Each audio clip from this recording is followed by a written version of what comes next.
ஏழையா இருக்கிறதுல இருந்து வெளியே வர்றது எப்படின்னு பார்ப்போம். வாழ்க்கையை மாத்திக்கோங்க. கஷ்டத்துல இருந்து தப்பிக்க நீங்க செய்ய வேண்டிய 4 தியாகம் இதோ. ரவி ரோட்ல நடந்து போயிட்டு இருந்தான். அப்போ திடீர்னு அவன் பழைய நண்பன் ரமேஷ் ஒரு பெரிய அழகான வீட்டுக்கு முன்னாடி கார் பார்க் பண்றத பார்த்தான்.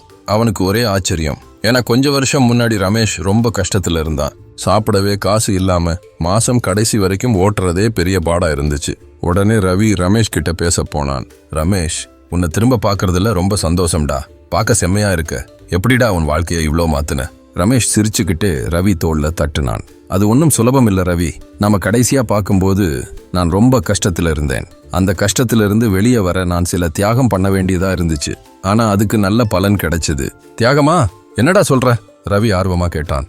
சரி உள்ளவாடா, உனக்கு ஒரு கப் காபி போடுறேன். நான் என் வாழ்க்கையில 4 விஷயத்த மொத்தமா மாத்தினேன். அதை பத்தி சொல்றேன். முதல்ல நான் ஒன்னு புரிஞ்சுக்கிட்டேன். நமக்கு வேற மாதிரி ஏதாவது வேணும்னா நாம செய்யறதும் வேற மாதிரி இருக்கணும்னு புரிஞ்சுக்கிட்டேன். ரமேஷ் அவன்கிட்ட சொன்னான். ரொம்ப நாள் வாழ்க்கை தானா நல்லாயிடும்னு அவன் காத்துட்டு இருந்தான். ஆனா ஒரு நாள் போதும்னு தோணுச்சு. அவனே ஏதாவது செய்ய ஆரம்பிச்சான். அவனுக்கு பழக்கமான விஷயங்களை விட்டு வெளியே வர ஆரம்பிச்சான். புதுசா செஞ்சு பார்த்தான். முதல்ல எனக்கு பயமா இருந்துச்சு ரவி.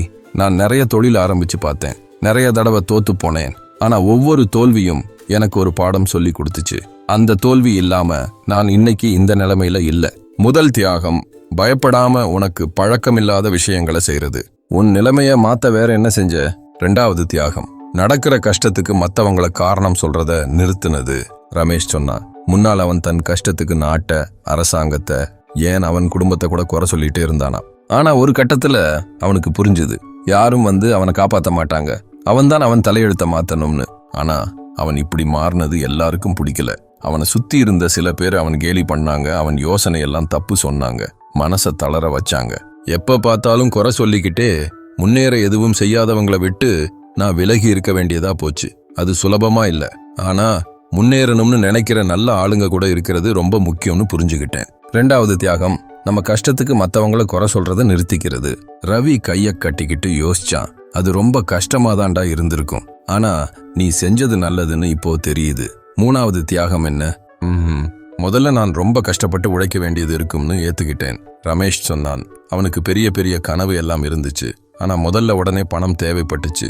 அதனால அவனுக்கு பிடிக்காத வேலையா இருந்தாலும் பரவாயில்லன்னு ஏத்துக்கிட்டு செஞ்சான். அந்த வேலை மூலமா அவன் காசு சேமிக்க முடிஞ்சது. அந்த காசை வச்சு அவன் தொழில ஆரம்பிக்க முடிஞ்சது. ரொம்ப நேரம் வேலை செஞ்சான். சில சமயம் ஒரு நாள் கூட லீவு எடுக்க மாட்டான். இது எப்பவுமே இப்படி இருக்காதுன்னு அவனுக்கு தெரியும். ஆனா வாழ்க்கையில முன்னேற இது இப்போ தேவைன்னு அவனுக்கு புரிஞ்சுது. நான் சைக்கிள்ல போய் பொருள் கொடுத்தேன். ஆன்லைன்ல பொருள் வித்தேன். சில ஞாயிற்றுக்கிழமையில கட்டட வேலையும் செஞ்சேன். இதெல்லாம் நான் என் வாழ்க்கை முழுக்க செய்யணும்னு ஆசைப்பட்ட வேலை இல்ல. ஆனா அடுத்த கட்டத்துக்கு போக எனக்கு அது ரொம்ப உதவுச்சு. 3வது தியாகம், முதல்ல ரொம்ப கஷ்டப்பட்டு உழைக்கிறத ஏத்துக்கிறது. ரவி அவனை ஆச்சரியமா பார்த்தான். நிறைய பேர் இப்படி செய்ய மாட்டாங்கடா. கடைசி தியாகம் என்னடா? 4வது தியாகம், புஸ்தகம் படிக்கிறதுக்கும் விஷயங்களை கத்துக்கிறதுக்கும் நிறைய நேரம் ஒதுக்குறது. ரமேஷ் சொன்னான். பணம், தொழில், நம்மளை நாமளே முன்னேற்றிக்கிறது பத்தி எல்லாம் கத்துக்கிறதுக்காக அவன் போன் நோண்டுறது, கேம் விளையாடுறது, டிவி பாக்குற நேரம் எல்லாத்தையும் குறைச்சுக்கிட்டானா. அதுக்கு பதிலா டெய்லி படிக்க ஆரம்பிச்சானா. எனக்கு ரொம்ப உதவுன புஸ்தகம் அட்டாமிக் ஹேபிட்ஸ். சின்ன சின்ன நல்ல பழக்கங்களை எப்படி உண்டாக்குறதுன்னு அது சொல்லி கொடுத்துச்சு.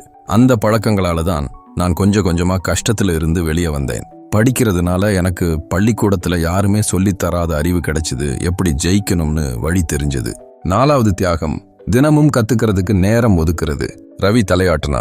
ரொம்ப ஆச்சரியப்பட்டான். அடேங்கப்பா, நீ இதெல்லாம் செஞ்சியா? எனக்கு தெரியவே தெரியாது.